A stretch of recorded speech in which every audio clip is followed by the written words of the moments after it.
सभी को नमस्कार। आज हम बीए प्रथम वर्ष संगीत विषय पाठ्यक्रम के अंतर्गत इस वीडियो के माध्यम से यूनिट 3 और पेपर नंबर 2 सिलेबस के अनुसार वादी स्वर, संवादी, अनुवादी और विवादी स्वर, इन चारों की हम परिभाषा देखेंगे और जानेंगे कि वादी स्वर क्या होता है, संवादी क्या होता है, अनुवादी और विवादी स्वर क्या होते हैं।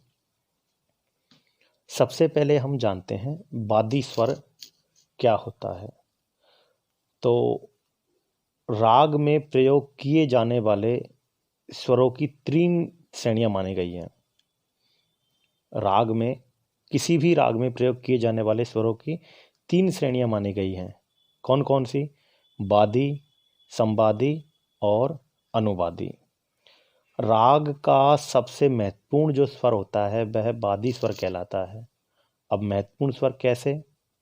राग के अन्य स्वरों की अपेक्षा जिस स्वर पर अधिक ठहराव किया जाता है, जिस पर न्यास किया जाता है तथा जिसका प्रयोग बार बार किया जाता है, वह उस राग का वादी स्वर कहलाता है। कोई भी स्वर जिस पर सबसे ज़्यादा ठहराव किया जाता है, न्यास किया जाता है, बार बार उसका प्रयोग किया जाता है, उसी पर ठहरा जाता है, तो वह स्वर वादी स्वर कहलाता है।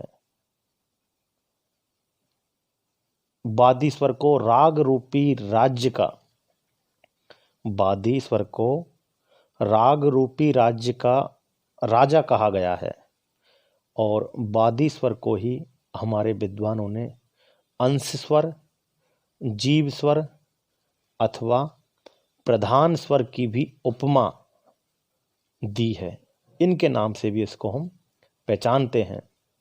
राग में वादी स्वर का इतना अधिक महत्व होता है कि 2 रागों में स्वरों की समानता होते हुए भी केवल वादी स्वर के परिवर्तन से दोनों राग एक दूसरे से बिल्कुल अलग हो जाते हैं।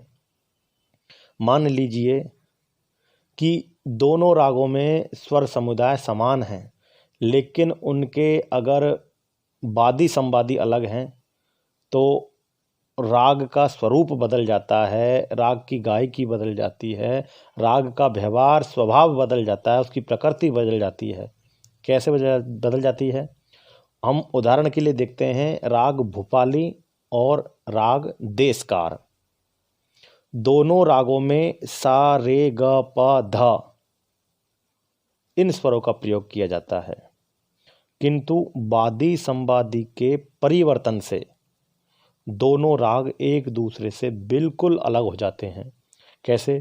कि भूपाली राग में तो वादी स्वर गांधार है और संवादी स्वर ध्वैवत है, और देशकार राग में वादी स्वर ध्वैवत है और संवादी स्वर गांधार है, अर्थात भूपाली का बिल्कुल उल्टा है। तो वादी स्वर का राग में बहुत महत्व होता है। जिस स्वर पर अधिक ठहराव किया जाता है, न्यास किया जाता है, जो राग का मुख्य स्वर होता है, जिसको राजा स्वर हम कहते हैं या जीव स्वर कहते हैं, अंश स्वर कहते हैं, प्रधान स्वर उसको हम कह सकते हैं, वो होता है वादी स्वर। अब आते हैं हम नेक्स्ट संवादी स्वर पर। एक बार वादी स्वर के और हम लाभ देख लेते हैं। तो वादी स्वर के द्वारा राग के गाने का साधारण समय भी ज्ञात होता है। ये वादी स्वर ही है जिसके आधार पर हम राग का जो गायन समय है उसका हम पता लगा सकते हैं कि किस राग या कौन सा राग है, स्वर के हिसाब से किस समय पर ये गाया जाना चाहिए। राग का यह नियम है कि अगर किसी राग का वादी स्वर सप्तक के पूर्वांग, पूर्वांग मतलब उसका पहले का भाग सा, रे, ग, म, पा तक में से अगर कोई स्वर है तो उसका गायन समय दिन के पूर्व अंग में, यानी दिन के 12 बजे से रात्रि के 12 बजे तक किसी भी प्रहर में उसका गायन वादन होगा। और इसके विपरीत ठीक ही जिस अगर किसी राग का वादी स्वर सप्तक के उत्तरांग में म, प, ध, नि, सा में से कोई स्वर है तो उसका गायन समय दिन के उत्तरांग में, यानी कि 12 बजे रात्रि के बाद से और दिन के सुबह 12 बजे तक का समय होगा। जैसे कि राग भैरव में दैवत और रे वादी संवादी है, इसलिए हम यह बिना सोचे समझे भी आराम से हम समझ सकते हैं कि भैरव का गायन समय रात्रि के 12 बजे से और दिन के सुबह 12 बजे के भीतर यानी सुबह है का है, क्योंकि जो दैवत है वह सप्तक के उत्तरांग में आता है। और अब हमें किसी भी प्रकार की कोई शंका नहीं है, क्योंकि जब उसका स्वर है वो उत्तरांग में आ रहा है तो उसका जो गायन वादन का जो समय है वो भी उत्तरांग में ही होगा, यानी कि रात्रि के 12 बजे के और दिन के 12 बजे के बाद में, इसलिए प्रातः काल का उसका है। तो राग के वादी स्वर से उसका समय निर्धारण किया जाता है। अब हम आते हैं संवादी स्वर पर। तो राग का द्वितीय जो महत्वपूर्ण स्वर होता है वह संवादी स्वर कहलाता है। जिस पर सबसे ज़्यादा ठहराव किया जाता है वो वादी स्वर कहलाता है, और जिस पर उस स्वर से कम ठहराव थोड़ा किया जाता है तो उसे हम संवादी स्वर कहते हैं। इसका प्रयोग तथा न्यास वादी स्वर की अपेक्षा कम तथा अन्य स्वरों की तुलना में अधिक होता है। इसे वादी रूपी राजा का मंत्री कहा गया है। अगर हम वादी स्वर को राजा कहते हैं तो संवादी स्वर को हम मंत्री की संज्ञा दे सकते हैं, क्योंकि यह वादी स्वर का परम सहायक होता है। जो संवादी स्वर होता है वो वादी स्वर का सहायक होता है और उससे अटूट संबंध स्थापित किए रहता है। कैसे? वादी और संवादी स्वरों में 4 या 5 स्वरों की दूरी रहती है। बीच में उनकी जो दूरी होती है वादी और संवादी स्वरों में वो 4 से 5 स्वरों के अंदर उनमें दूरी रहती है। इसलिए हम इसको ऐसे कह सकते हैं कि वादी संवादी में षडज मध्यम या षडज पंचम का भाव अवश्य रहता है। इसका तात्पर्य यह है कि वादी संवादी में अगर किसी को षडज मान लिया जाए तो दूसरा स्वर या तो उसका मध्यम होगा या उसका पंचम होगा। और हम 1-2 उदाहरण देख लेंगे, आपको समझा देंगे, उनसे और यह स्पष्ट हो जाएगा। जैसे कि राग वृंदावनी सारंग आपके सिलेबस में है, तो राग वृंदावनी सारंग में रे और पा यानी ऋषभ और पंचम वादी संवादी स्वर हैं। अगर इसमें ऋषभ को सा मान लिया जाए तो पंचम उसका मध्यम हो जाएगा। उसमें सामा का संवाद भाव हो गया।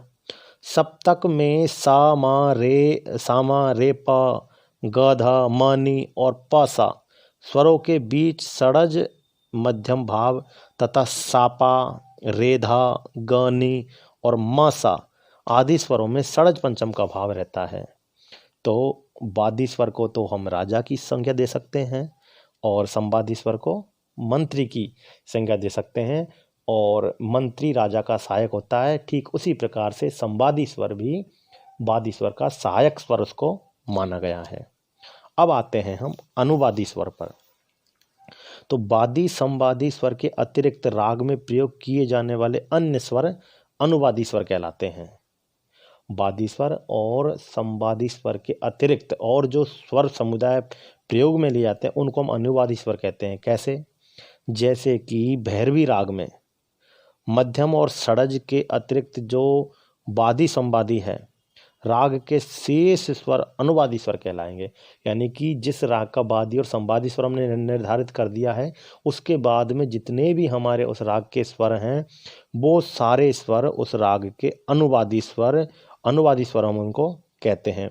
और अनुवादी स्वरों को अनुचर की उपमा दी गई है। हमारे विद्वानों ने अनुवादी स्वर है उसको किसकी संज्ञा दी गई है? अनुचर की। तो वादी संवादी के अतिरिक्त जितने भी राग में जो स्वर होते हैं उनको अनुवादी कहते हैं। अब आते हैं अंत में विवादी स्वर पर। तो विवादी स्वर उस स्वर को कहते हैं कि जिसमें राग का स्वरूप बिगड़ जाए। विवादी यानी विवाद का जिसमें कारण उत्पन्न हो, जिस स्वर को हम लगाने से थोड़ा विवाद की उत्पन्न हो जाए उस राग को हम विवादी स्वर कहते हैं, जिससे राग का स्वरूप बिगड़ जाए। जैसे कि वृंदावनी सारंग में सा रे मा पा और दोनों नी को छोड़कर अगर हम अन्य कोई भी स्वर या विकृत उसमें लगा देंगे तो वो राग का स्वर बिगड़ जाएगा।